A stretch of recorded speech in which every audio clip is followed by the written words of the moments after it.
So now I am very, very pleased to be able to introduce Dr. Elizabeth Mankin Kornhauser, who is the Alice Pratt Brown Curator of American Paintings and Sculpture at the Metropolitan Museum of Art.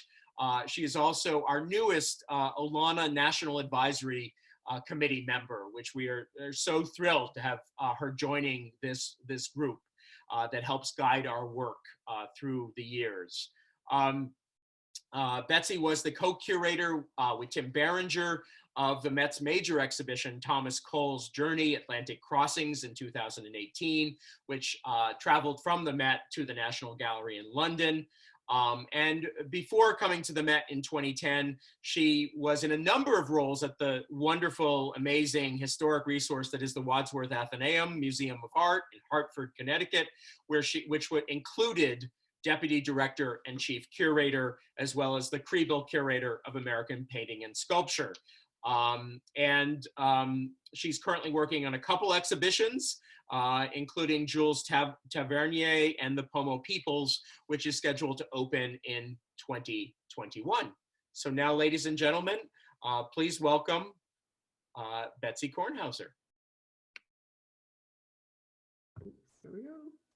Good evening, everyone. To our many friends from Olana and the American Wing, we miss you, and I'm so pleased to have an opportunity to spend this short bit of time with you. As most of you know, this is an important year for the Metropolitan Museum of Art. It's our 150th anniversary year. And just before we closed our museum in mid-March, we were just about to open a major exhibition, which you will all be able to see once we reopen again, and we hope that will be very soon. There's a wonderful catalog. The show is called Making the Met, and a wonderful catalog that's available now that you can study up and look forward to seeing this show. But during this year, I certainly began to think about the important role that Frederic Church played as a trustee of the Metropolitan Museum of Art. He was a founding trustee and stayed in that role for 30 years until his death in 1900. And it's an interesting subject. Let me get my PowerPoint up here. And let's see. Sorry, I need to share the screen. Oops, there we go. There we go. Oh dear. Sorry, I've lost my PowerPoint for a minute. Here, let me get it back up here. There we go. I'll move myself up. And there we are. I'm sorry for that brief moment of confusion. But so it made me think not only about the reasons why Church was so well suited to be a trustee of the Metropolitan Museum of Art, but also the fact that artists could play major roles in art museums. And so tonight I'm going to touch on some of the major moments and events in Church's life that led up to him becoming a trustee and how those things played into his ability to be so important in the founding of the Met. The Met was founded on April 13th, 1870, and our current mission statement, which I'll read just very quickly, really lays out the Met's museum and sort of lays the groundwork for my talk tonight to demonstrate that Church had the experience to help assist in bringing all of these goals to reality. The mission statement is to, quote, collect, preserve, study, exhibit, and stimulate appreciation for and advance knowledge of works of art that collectively represent the broadest spectrum of human achievement at the highest level of quality, all in the service of the public, and in accordance with the highest level of professional standards. As most of you know, Church by mid-century was the leading American artist. He was a global traveler. He was an art collector, an architect, and interestingly, at certain moments, a civic leader. And I just wanted to begin by touching on his early roots of his 2 years spent in the Catskill studio of his great mentor and teacher, Thomas Cole, from 1844 to 46. And during these years, Cole himself was a global traveler. And he was an artist that taught Church so many profound lessons, and I will just touch on a few. A reverence for nature. The two of them, as you know, would go on sketching journeys in the Catskills. And Cole was a masterful plein air painter. He had learned this great way of taking quick studies of nature during his time, both in England, where he met John Constable and Turner, and during his extensive time in Rome and Florence, painting out in the countryside alongside major European artists. And so here on the screen, I have on the left a great cloud study by Thomas Cole of about 1838, painted in the Catskill region, and on the right, the very famous oil study by Church with Olana on its hilltop in 1872. I also, it's also struck me that Cole may have passed along an important lesson. Cole himself, he saw himself as a visionary, a national leader for the young nation, and no better so in his great masterpiece, The Oxbow, which was his manifesto to the American people to preserve the wilderness lands. And you know, here he presents himself in the dead center of this giant canvas, staring straight at the viewer. And it really, you know, it speaks to the fact that he had this very high goal and vision as a leader for the young nation. And I think that that's something that Church certainly absorbed during his time with Cole. He is, as you know, Church would, you know, after his 2 years in the studio, he quickly became the leading painter, landscape painter of his time. He moved to New York City. He began painting the great pictures that he put on public view, Niagara, Heart of the Andes, which we'll see in a minute.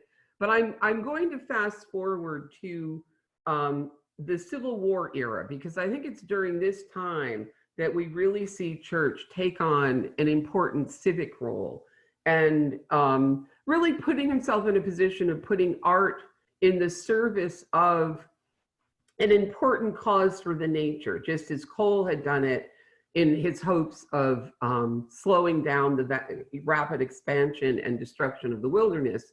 During the Civil War era, Church painted a series of works. Here you have Twilight in the Wilderness of 1860, just as the Civil War was about to erupt, this violent and beautiful sunset across the above Catskill Falls in Maine. And this is, of course, interpreted as Church's response to this looming war. And then, of course, Our Banner in the Sky of 1861 by Church, which was produced as a lithograph. And you see this brilliant sky in the form of the American flag hanging over the nation as we were headed toward war. So this led up to an interesting experience for Church and many other American artists during the sanitary fair era. This was an important movement that was created by President Lincoln in 1861 to coordinate efforts to raise money for the Union Army. And it was a vast effort, but one of the more interesting aspects of it was the art galleries that were part of the fairs in a number of cities. And I wanted to focus briefly on the great Metropolitan Sanitary Fair held in New York. Here you see the photographer Matthew Brady took a series of stereopticon views of the sanitary fair, and he himself was involved in it. And not surprisingly, Frederic Church was a really critical member of the installation committee for the Sanitary Fair Art Gallery. So here you see, this is the 22nd Regiment Armory building that was just off of Union Square in New York City. And there were a series of displays in the fair, all of them very patriotic in nature. You see all of the bunting and American flags. There were displays of Revolutionary War relics. There was a very strong theme of harking back to the nation's founding, the struggle that took place to form the young nation, and now the country was being potentially split apart. So the fairs, the whole theme behind the displays at the fair was to unify citizens, to support the Union cause, and get past this terrible wartime. There was the colonial kitchen, harking back to the history of our country. Historic portraits, were gathered to remind citizens of the great heroes of the Revolutionary War era. Here is a view of the Ralph Earl's Colonel Marinus Willett, which hangs in the Met's galleries on display at the Sanitary Fair. He was a great hero of the American Revolution, the mayor of New York City, and developed a treaty with the Creek Indians, who you see in the background. So there were many, many of these historic portraits. But then the picture gallery itself, which you see has a skylight above and is very densely hung, was one of the feature displays, certainly the grandest.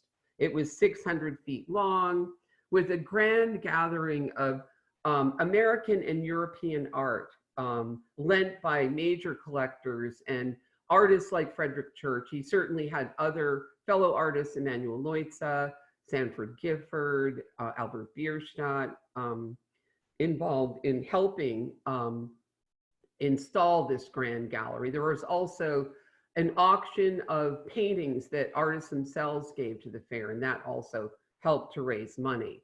But what's most fascinating about the Sanitary Fair is this constant theme of the Union. Here you see there was certainly American sculpture, bust of the Union. Matthew Brady played an important role. He was on the committee, and he exhibited his own photographs of Yosemite Valley, which was starting through his efforts, and later Albert Bierstadt's efforts of depicting Yosemite Valley as a new icon for the nation. Certainly, Church had helped to make Niagara Falls a great national icon of the nation. And in the early years of the Civil War, the need to link the American West with the East, the Northeast, in collaboration against the South was a strong political effort going on. And American artists really helped that. The Yosemite Valley images by Brady, which were exhibited at this time, were part of that effort, along with his Civil War photographs, which were shown at the Sanitary Fair. And it was bringing the war home to the visitors who came to the gallery.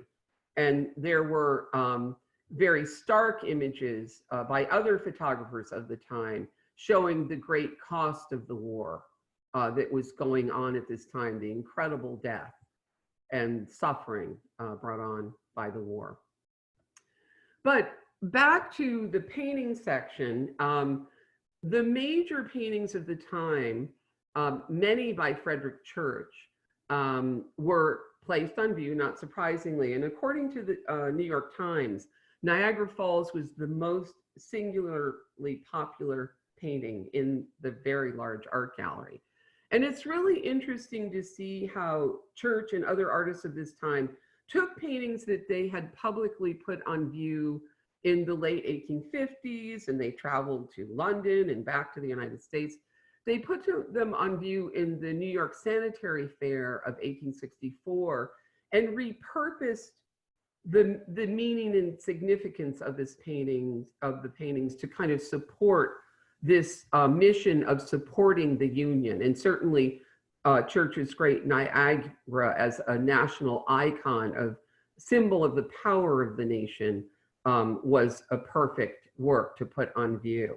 And as many of you know, this painting was owned by John Taylor Johnston, who would become the founding president of the Met. He helped to build the 10th Street Studio building, not far from the Metropolitan Sanitary Fair, where Church, Bierstadt, the artists had their studios. So there was a kind of art community down around 14th Street in Union Square at this time. But these works were lent by major patrons who were also in support of the Sanitary Fair. And many of these names will pop back up when I discuss the founding of the Met. They were the very same names. The art gallery itself singled out three major pictures, and I'm sure that Frederic Church and the Arts Committee very carefully structured this hang. You'll see on the north wall, Emanuel Leutz's great Washington Crossing the Delaware. On the right east wall, southeast wall, was Frederic Church's Heart of the Andes. And on the left was Albert Bierstadt's Rocky Mountain Landers Peak.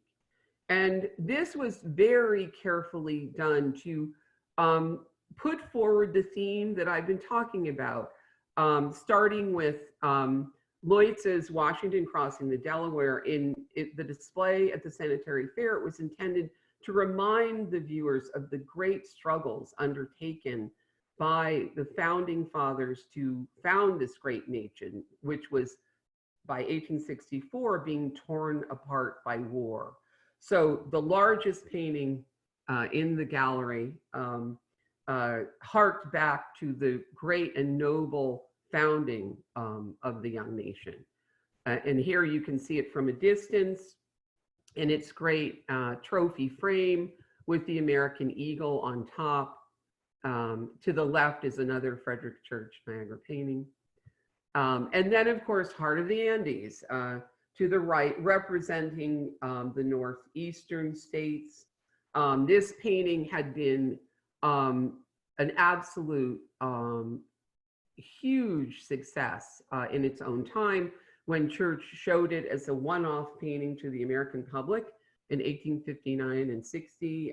Many of you know the story of this. I'm sure if you heard Eleanor Harvey's recent talk, this great work signified Church's great devotion and his following of the German naturalist Alexander von Humboldt's trips to South America in the 1850s. And this great giant canvas resulted from that trip. But at the Sanitary Fair, it was meant to shore up and support the strength of the nation. And it was shown in its original furniture-like window frame, and then very strategically placed above it were the portraits of three presidents that were borrowed from the New York Historical Society, Washington, Jefferson, and Adams. So this was very carefully structured. And then across from that painting was Albert Bierstadt's equally large Rocky Mountain Landers Peak. And most of you know that the two artists were competitors, sometimes fierce competitors. They both had studios in the 10th Street Studio building nearby. But for this great occasion, they came together to work in service for the Union. And so this great Albert Bierstadt painting is really reflecting the great promise of the Western territories, but also likely symbolic of the joining of forces of the East and the West as they work to win this war and preserve the Union. And that also was singled out with drapery and, you know, bunting. And above it, interestingly, was selected a view of the old world by Thomas Cole, which is kind of fascinating. So this was definitely an interesting moment where artists put themselves in the service of the Union cause, and Church was a great leader in this effort. And here we have our galleries in the American wing at the Met. which opened in 2012. And we deliberately recreated that great sanitary fair hang, which is a wonderful way, you know, to tell multiple stories about these three great paintings. Just again, showing the trophy frame. As a result of Church's role in the sanitary fair, he took on a fascinating project of creating a private picture gallery for Elizabeth Colt. Elizabeth Colt, married to the great arms manufacturer Samuel Colt. Here you see his Hartford factory in the background. She was a fascinating industrialist in her own right. Her husband died in 1861, just as the war was taking off. And Elizabeth would run the arms manufacturing company 24 hours a day, supplying arms for the Union Army only. She was an abolitionist and a great supporter of the Union. And she decided, as one of the wealthiest industrialists in the country, that like the many other New York industrialists and railroad magnates who had been putting together great private picture galleries at mid-century, and many of them collected and commissioned some of Church's greatest paintings, she wanted to have a private picture gallery in her great mansion in Hartford called Armsmere. And certainly Church was a very close friend of this Hartford family. His sisters lived right next door to Elizabeth Colt. And so interestingly, she hosted a table at the sanitary fair. You can see in the lower left, the Hartford table. And she would make tea cakes, the recipe for which still exists in the Wadsworth Athenaeum's archives, and Colt guns. She sold at her Hartford table, and according to the New York Times, sold out in the first day of the fair and had to replenish all of it. But during the fair, she was taken by Church to the 10th Street Studio Building, where she was introduced to the major Hudson River School painters there. She also visited the private art galleries of John Taylor Johnston, William Blodgett, and the other great collectors of American paintings at the time. And also she was looking, I'm not really telling you the story of the European art at this time because it doesn't connect to our Church story, but they were all looking at a lot of European paintings at the time too that were also hanging in the sanitary fair. And this resulted, with Church's help, he got Richard Hunt to be the architect, and they ripped up the second floor of Elizabeth Colt's mansion, installed a skylight, not unlike the one in the sanitary fair building, put in Frink's reflectors, which were Church's favorite lighting system. He even advised her on what fabric to put on the walls. He helped her to get the furnishings, and then of course helped her to commission major pictures. So you're seeing one end of the gallery and then another end where the two Colt portraits hung. And the center point was Church's great Veil of St. Thomas, which he had painted on the island of Jamaica in 1865. The summer of which, just as Church was leaving, the greatest insurrection in the island's history took place. And this is a whole nother lecture, but long story short, the significance of, this is one of his most masterful pictures. The painting really is about the legacy of slavery on the island of Jamaica, and it plays into the whole Civil War era in America. And it was a feature painting in the gallery. Across from it hung Albert Bierstadt's view of one of many views he painted of the Yosemite Valley. So it was mirroring the exact hang of the sanitary fair. She also commissioned a work of William Bradford and this great Passing Storm painting from Sanford Gifford. Gifford, of course, had fought in the Union Army.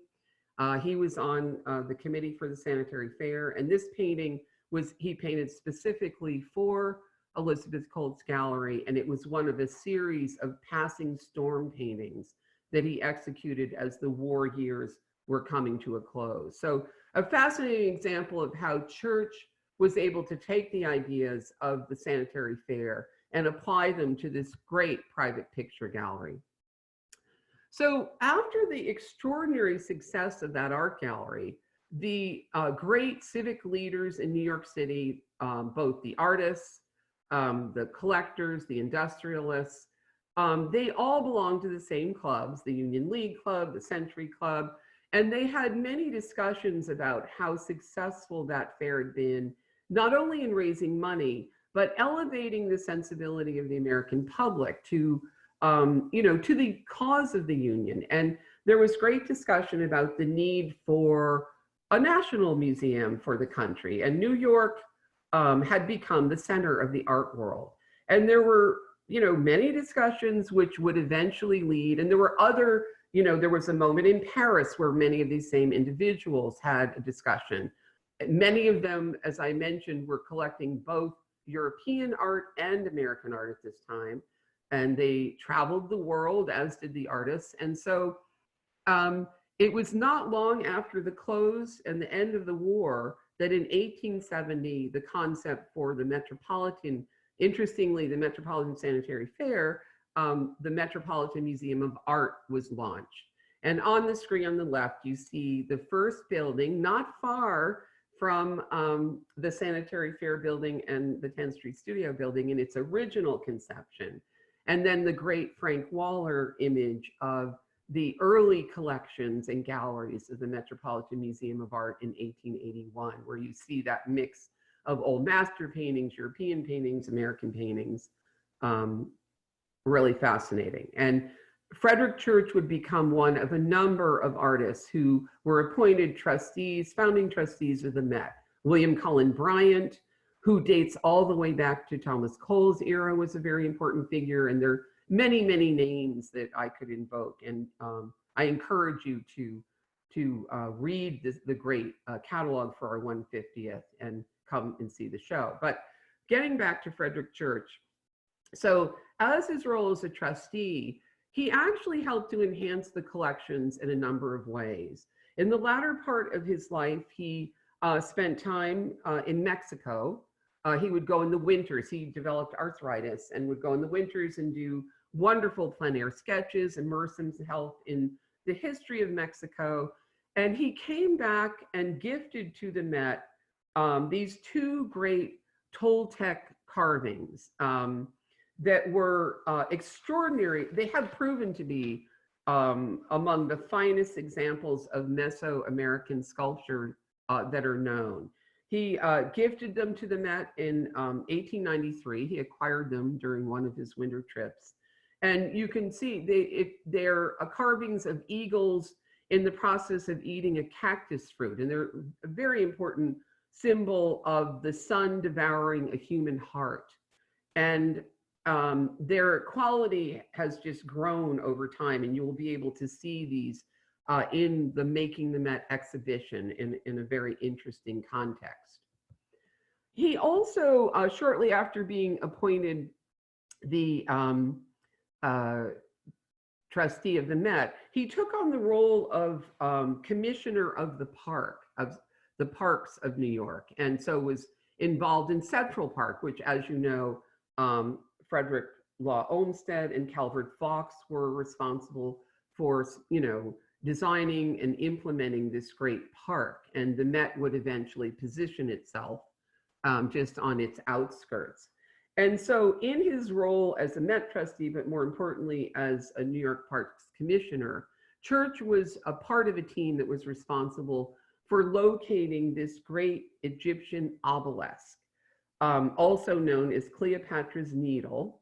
It was more than 300 years old, 69 feet high, and 220 tons. And on the left, you see it leaving its location in Europe by that point to arrive in New York, which it did, and was installed. It was in New York by 1879, and Church and the committee chose an elevated hillside. It was installed in 1881. And here I show a slide. Thank you, Sean, for sending me this wonderful slide. You see the obelisk in the distant Central Park. And Calvert Vaux was not only involved in Central Park, and of course we know he worked with Church to build Olana, but he also built a portion of the Met's first Central Park building. And the obelisk was centered sort of on 81st Street, moving west, right through Petrie Court. And that was a kind of deliberate, wonderful sighting of the obelisk, which we can still, when we reopen the Met, you can still enjoy seeing today. So that was, you know, such an important addition, again, adding art from parts of the world, from Mexico, from Egypt, to begin the collections of the Met, which were, you know, was originally founded with no art at all. Church was given this wonderful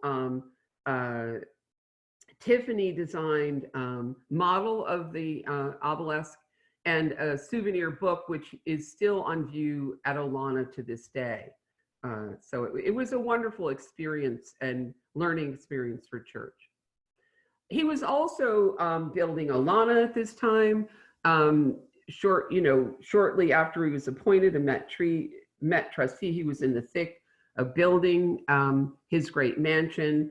And this is probably the greatest example of Church's great strengths and abilities as a designer and an architect.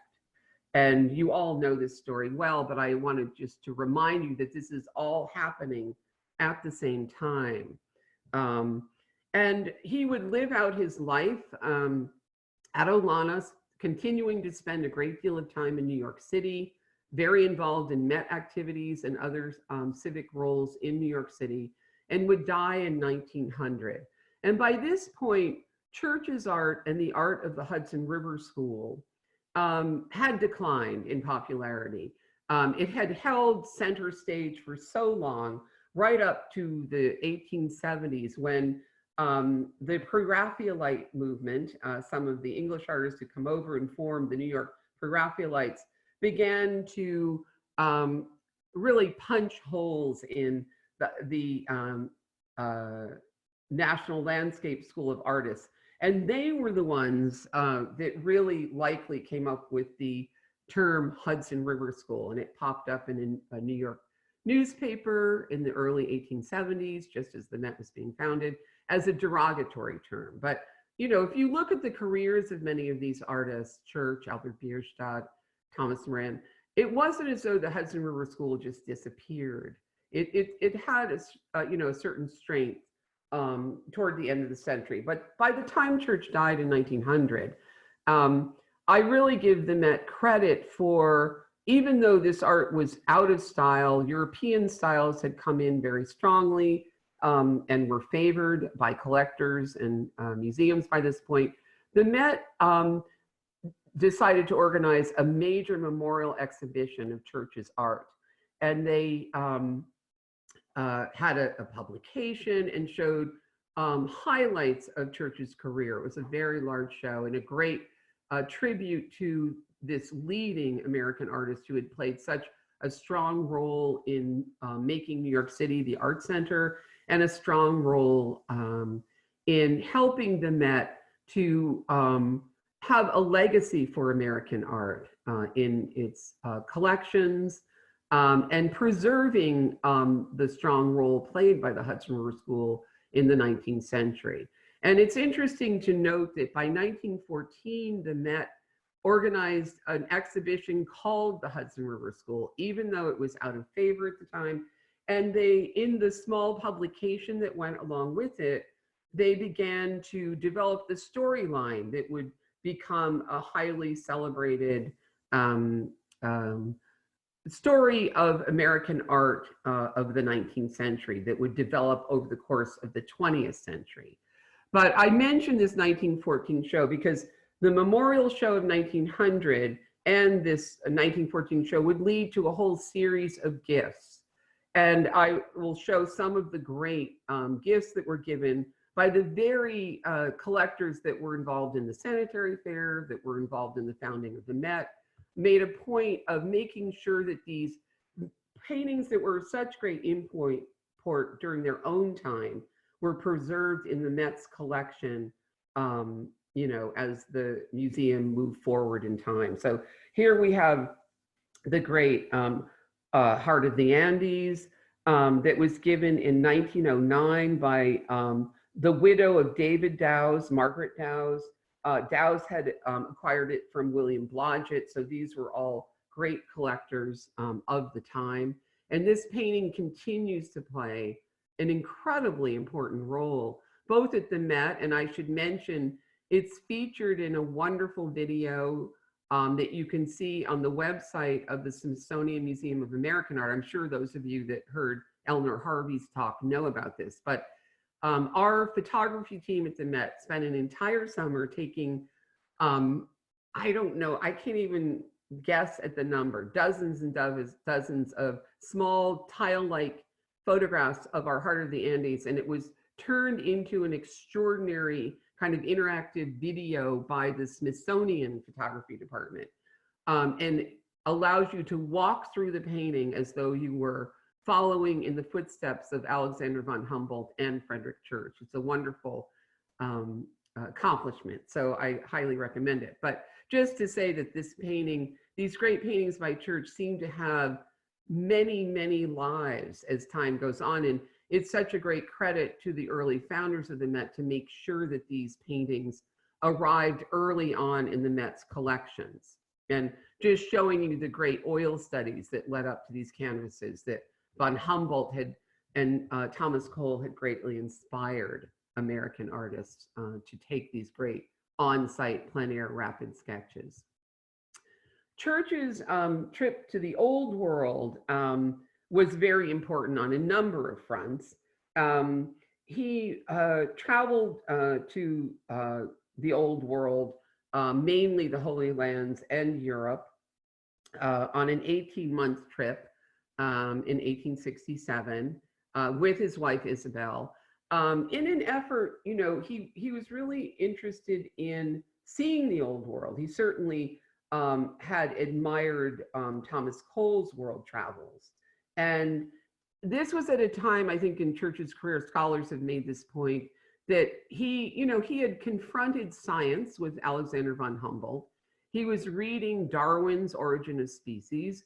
He was being confronted with a lot of scientific information, and you see that play out in the high detail of his many paintings. But I think he longed to merge his spiritual beliefs with his newly acquired scientific knowledge. So this great journey was important for the artist, but it was also a pilgrimage to gather information on ancient architecture as he was plotting building Olana. And so the Aegean Sea, which I apologize, it's in a Church design frame. And I should say that Church was one of the great masters of designing his own frames. And they still are, you know, on many of his greatest paintings, and his interest in architecture and frame design all comes into play in Olana itself. And again, it makes him kind of a great trustee that for the Met, that he was thinking about complete environments for art, as he did with Elizabeth Colt's picture gallery, with his own house, Olana, where he collected old master paintings, so-called old master paintings, contemporary works by artists of his time, and his own work put in a perfect aesthetic environment. And then the Parthenon arrived in 1914, again in a stunning period frame. This was a painting, you know, an important painting for Church. He set out to, he was determined to see one of the great structures, building programs of the world, being the Parthenon, in advance of building Olana. And so this was a great pilgrimage for him. And he took many, many oil studies. He spent time in Athens taking these oil studies. And I'm happy to say that this particular work by Church is featured in our Making the Met gallery, and showing you some of the great oil studies. So these paintings come in rapidly in the early decades of the 19th century. And it really set the Met up to have a great historic collection of Church's work and works by the other Hudson River School painters of the 19th century, because the works that had played a role during their own time, as the Emanuel Leutze Washington Crossing the Delaware did, on a number of occasions. Church's great paintings shown in their, shortly after they were executed, and then later at the Sanitary Fair, and then shown over and over again in different contexts. We're very lucky to have the paintings that were considered of great importance in their own time. And then I'm happy now to end my talk by celebrating a recent 150th anniversary gift of a great work by Frederic Church, which fills a number of gaps in our collection. And it's very suitably a gift of one of our important trustees, Blair Efron, and his wife, Cheryl, who kindly lent this great plein air oil study by Church of Niagara Falls to the Thomas Cole exhibition. And this is exceptional in a number of ways. It is a dramatically panoramic sweep. He executed it on a return trip to the falls. This was painted after his most famous work that I showed you that was featured in the Sanitary Fair that had been owned by the Met's founding president, John Taylor Johnston. And that painting had been put on public view and was Church's, his first very famous, successful public painting. But Church was fascinated by the panoramic possibilities of Niagara, and he would return again when he created this and a number of other plein air studies of the fall, where he continued to explore the panoramic possibilities of the falls. And in this, it's just this masterful view where the viewer is almost thrown into the water below the falls with the mist rising up, the light effects. When you stand in front of it, I always get goosebumps. And the other wonderful thing about this gift that it is the first oil study to enter the American Wing collections, and surprisingly, the first view of Niagara Falls by a leading landscape painter to enter our collection. So, I was just overwhelmed and thrilled to receive this, and it's being featured in our galleries. You'll be able to see it when we reopen. And so, I'd like to end my talk by just saying, in the process of just thinking about this and putting it together during this interesting moment in time in our own history, which, thinking about the Civil War and our moment now, it may be a wise idea to think about putting artists on museum boards. I think Church is such a spectacular example of an artist who brought so much to the table to really establish a vision for the museum of art of the world, to help us establish our great historic American art collections, but also begin a collection of Mesoamerican art, art of Egypt. It's an extraordinary topic, and I feel like I only touched the surface of it this evening. So I'd love to field some questions now. Wonderful, Betsy. Thank you so much. Here is the applause that I will at least be able to offer. I'm sure everybody else is as well. Thank you. We greatly appreciate your being with us this evening and sharing all this incredibly rich material. I have a number of questions, but I want to give priority to those listening in. But I will start off with a question or two at least. But just make sure everybody can use the Q&A function. Put in a question down there at the bottom of the screen as we move forward. And we're planning, it's now about a little bit after 6:20, so maybe 10 minutes or so here. But if their questions go on, we'll see what Betsy's tolerance for it is. But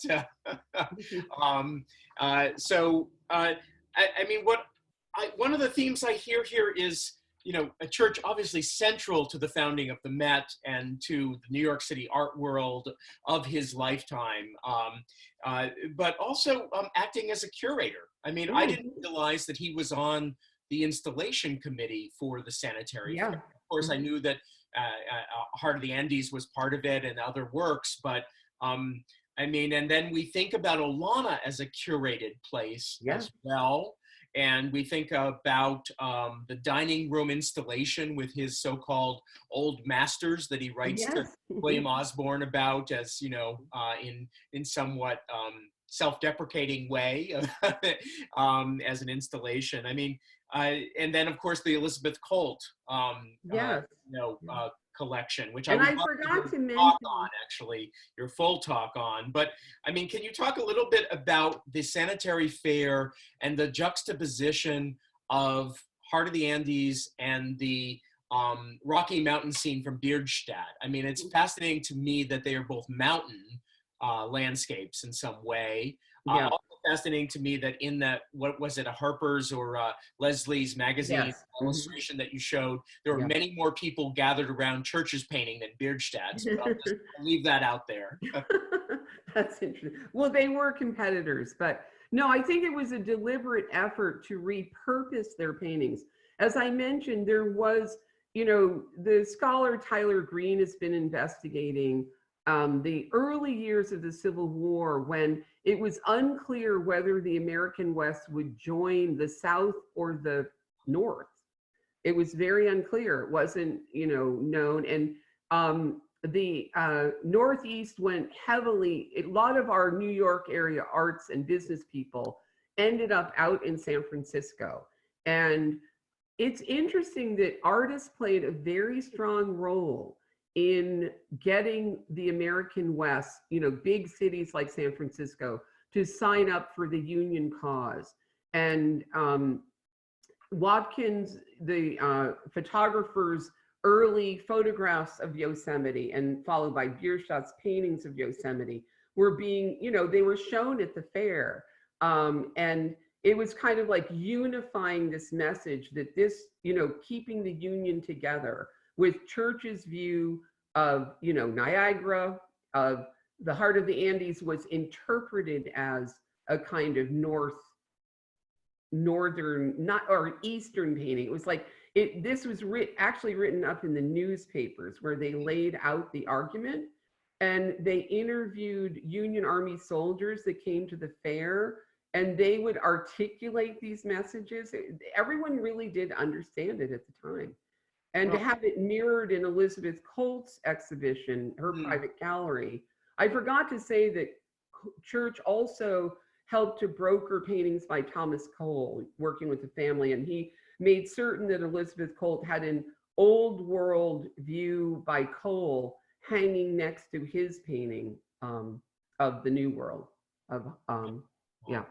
I think there's. So there are dissertations written about this, about the sanitary fair, but interestingly, I've always wanted to write something more formal. I haven't done it, but it's certainly open for a lot more, research and writing. Yes, definitely. Absolutely. It's fascinating. And I just have to get one more in, and then I'm going to turn over to our participants' questions. But I mean, I guess more a comment. I was really remarked how you pointed out in your intonation that the Metropolitan Fair might have been the origin of the Metropolitan Museum. That's my own personal, it just struck me, years ago when I was documented notes in that in the trustees' minutes or anything. Okay. Very good. So we have questions. We have quite a few actually here. From Lawrence LaRose.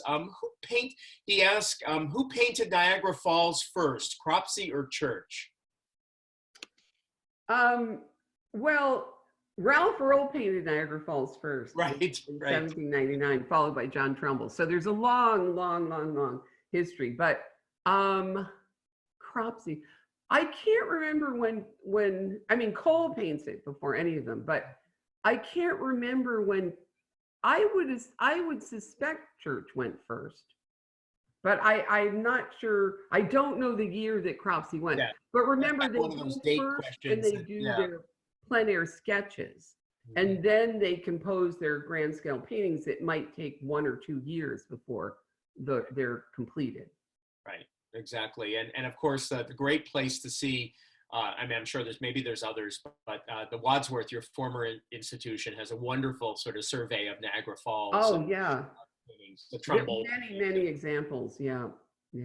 One of our recent speakers in our series, Dr. Christine Oaklander, asked, given Church's sort of central role that you've talked about at the Met, can you, talk a little bit about how those Church paintings came in and why, there was sort of a bit of a lag between his death and the first acquisition. Was he, did he sort of lead anybody to help donate, like the Osborns? She notes that the Osborns gave the Aegean Sea, I guess, early on in 1902. My suspicion is that in the early founding years of the Met, there was really a great quest, not surprisingly, to gather, it was sort of art of the world, but not the United States necessarily. The United States was in its infancy in as far as world art was concerned. So the great efforts underway were to gather art from all parts of the world. Old master paintings were in vogue, European art, Egyptian art. They seemed to be more priorities. And I think it took a little bit of time before, there were people at the Met determined to build a collection of American fine art. Mm-hmm. They were collecting decorative arts, but American fine art didn't come right away. And I think that Church's death certainly helped to inspire that, because, we have the Aegean Sea coming in 1902. It's interesting that Church never gifted his own art. That's right, exactly. That's my sort of follow-up question, yeah. Oh, okay. So he did not gift it. And in Hartford, it's really surprising that, Hartford was his hometown. The Wadsworth Athenaeum had been showing contemporary landscape painting beginning when it opened its doors in 1844.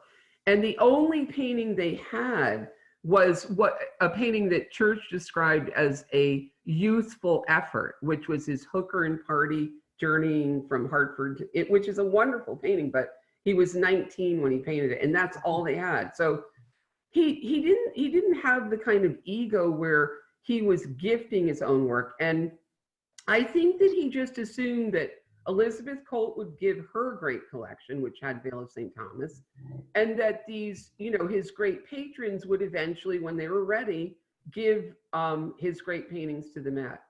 I think he felt assured of that. Okay. Oh. Next question comes from Edward Sullivan. Could you please evaluate Church's Petra within the history you have so beautifully outlined here? Yeah, well, his journey to the Holy Land was beautifully explored in Ken Meyer's show recently. Mm-hmm. And he, it's interesting that he kept that painting. Again, it's a painting that has the most extraordinary Church design frame. And when you look at the frames on the Parthenon, the Aegean Sea, on Petra, the design elements on the frames are often repeated in the architecture and, design of the composition of the painting. But, I think that was a very personal work that he didn't, it was a large painting that he chose to keep in the house. So it clearly had important spiritual meaning for him.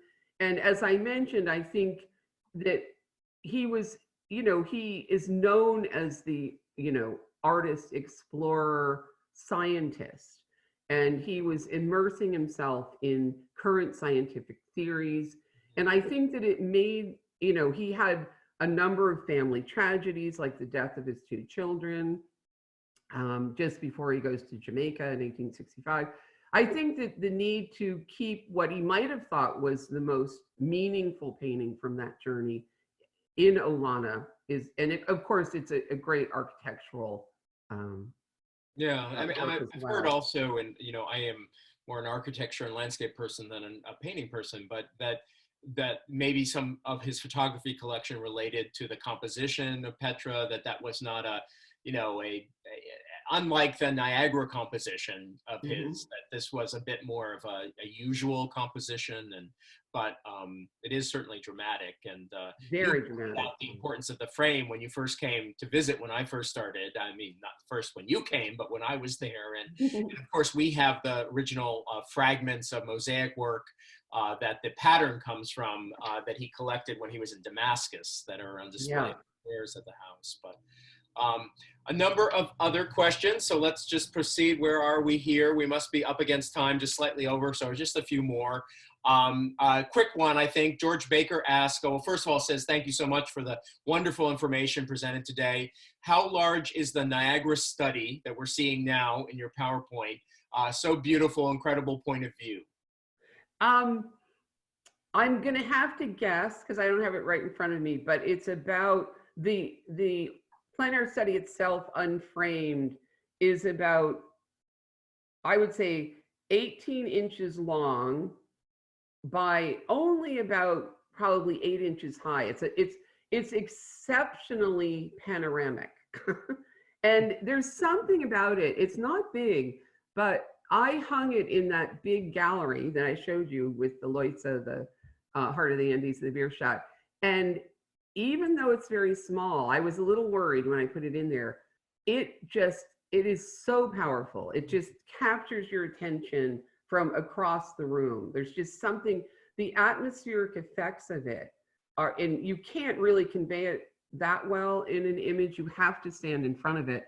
It honestly causes goosebumps. It's an amazing accomplishment. And I do think that Church deserves credit for being one of the greatest plein air painters of all time. Yeah. Yeah. I wonder if, would that have been something that would have been appreciated in his generation of artists? No, they didn't. Well, it was appreciated, but it wasn't valued like a money value placed on it. But I mean, I'm sure he appreciated it and fellow artists appreciated it. Cole valued his oil studies more. He actually framed them in frames and he exhibited them. But Church, as you know, gave all of his oil studies to his son, Lewis, and they were just given to the Cooper Hewitt. Well, he left them at, Lewis inherited Olana and they were in the attic. And when the Hewitt had no value placed on them. Who wouldn't want their dad in the pantheon of American artists, right? So I don't. It's very hard to understand, but I think that artists kept them because they loved them and they drew such great inspiration from them.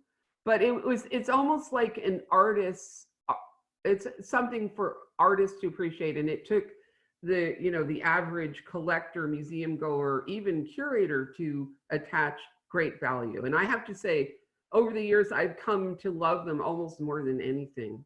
Mm-hmm. Yeah, I mean, I think I always sort of see it through the lens of our eyes have been so calibrated to the impressionist notions and the appreciation of that sort of impact of that study and that rapid brushwork and yeah, they're fantastic. A few more quick questions. I mean, we're really going quite along here, but there are a couple in the same theme. One from Susan Ball, our Hudson neighbor, former longtime director of the College Art Association, and Kay Toll, our longtime chairman and board member and eminent Olana eminence, both asking about the Hudson River School issue. And Susan saying, it's so fascinating to understand it as a pejorative. Could you say a little bit more about that? Kay saying, is the Hudson River School today perceived by younger audiences and a younger artist in particular as something valuable, or our teachers in art schools, what is the position of the Hudson River School today, in other words? Yeah, I mean I touched on the fact that, not surprisingly, the Hudson River School painters who developed this extraordinary panoramic compositional format. I mean, there were many characteristics that were very distinguishing, and it was a national school, and it held court for so long that it's not surprising that the pre-Raphaelites, the new younger generation, did everything they could to unseat the Hudson River School artists, and that does happen. But I do think right now, at this moment in time, when we are so concerned with climate change, revisiting that theme, which is now has been done on a number, in a number of major exhibitions, Princeton's Nature's Nation. Tim and I did a deep dive into it for our Thomas Cole show. When you start to look at these paintings again, Eleanor Harvey's, von Humboldt exhibition, applying new ways of approaching them has suddenly put them right back in the spotlight again. And, I brought in the artist Ed Ruscha to work with me on the Thomas Cole show. He's, one of the most revered living artists in America. And he reveres Thomas Cole. If you talk to leading contemporary artists who deal with similar themes, they're looking at these paintings, asking new questions. And I do think, the ways in which these artists immerse themselves in nature at the time, being fully aware of the changes taking place around them, the Industrial Revolution, the political, strife, etc. And the fact that they imbued these paintings with larger messages, a higher form of art, makes them very timely at this particular moment in time. And so I have all kinds of students coming to me who are, working on dissertations, who are still very interested in.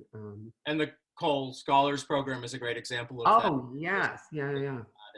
And I have to say tonight, I know registered, and I hope here is Stephen Hannock, one of our other National Advisory Committee members, and who I believe his Oxbow was hanging for right. Coles Yes, when you had the exhibition, right? Absolutely, contemporary artists. Stephen very graciously allowed us to take his wonderful Oxbow painting away from our contemporary art department and move it 4 blocks. I love that.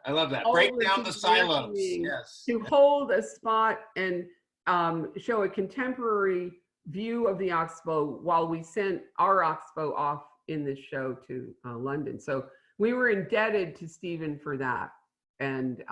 And we involved. We are for much at Olana, I have to tell you. So, hi, Stephen.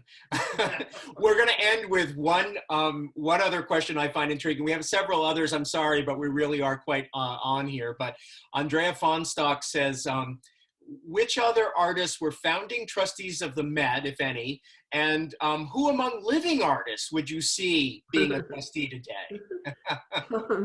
Let's see. Board development work, Betsy, board development work. Okay, so my colleague Thayer Toll, who I think is listening tonight, wrote a wonderful overview essay in Making the Met, and she chronicles, all of the founding trustees. But Sanford Gifford, who had served in the Union Army, was the founding. William Cullen Bryant plays an important role all the way through this. And of course, he is the nature poet and Cole's kindred spirit, and lives all the way through this era to be an important player in all of this. Emmanuel, I think, let's see, John Kensett. Yeah. And my mind is blanking. There's a long list, and it's in Thayer's essay in our Making the Met catalog. Buy the book, everyone. Buy the book. There were sculptors. From the Met, not from Amazon. Yes. Important sculptors also involved. Yeah. Great. Sorry. Yes. Yeah. So Betsy, thank you again so much. Oh yeah, it's my pleasure, and I can't wait to see all of you again when we get. We can't wait to get back to the city and to see the exhibition, and we can't wait to have all of you come see us at Olana. We are working every day on our reopening plans in a very phased and responsible way, and we're going to be starting with the outside and moving inside, but we're also hoping to do some more virtual inside and outside tours, and bringing Olana to you as an entity, as its wonderful holistic work of art, architecture, and landscape as a whole. And if you are so moved, I hope you might consider making a little gift of any sort to us tonight. We have a new text to give function. If you text Olana, surprise, Olana, O-L-A-N-A, to 518-219-0496. You will be able to do that. So thank you. Betsy, good night and My pleasure. farewell. Good night. Stay well. Good night, everyone.